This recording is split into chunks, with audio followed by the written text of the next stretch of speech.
Herkese merhaba. Bugün her zaman olduğu gibi yine bir kendin yap videosuyla karşınızdayım. Ama bugünkü videomuzun bir özelliği var. Bugünkü projemiz tamamen %100 geri dönüşüm materyallerden üretilen bir proje olacak.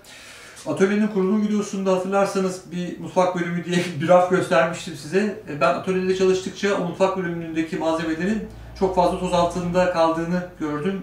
Dolayısıyla onları küçük bir dolap içerisine almaya karar verdim. Geçtiğimiz sezonlarda eczacı dolabı yapmıştık bir çekmeceden. O çekmeceden bende 2 tane vardı. İkincisini de bu projede değerlendirmeye karar verdim.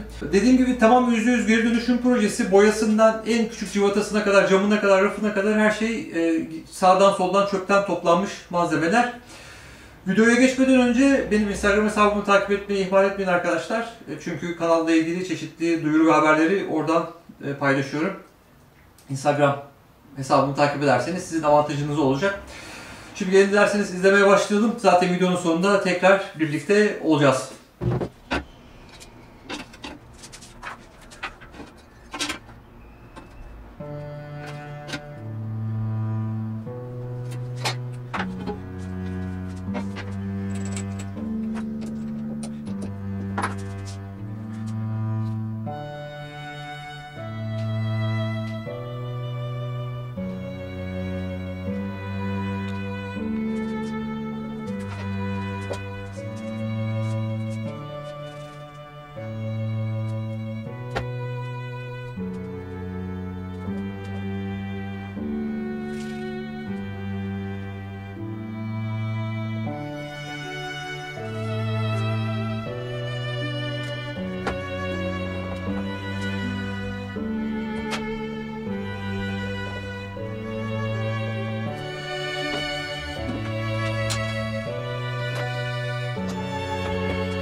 Gördüğünüz gibi projemizi tamamladık.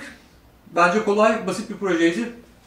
Zaten videonun uzunluğundan da anlamışsınızdır. Siz de sağda solda gördüğünüz bu tip malzemeleri toplayarak evinizde veya atölyenizde geri dönüşüm projeleri ile güzel materyaller, güzel eşyaları ortaya çıkartabilirsiniz.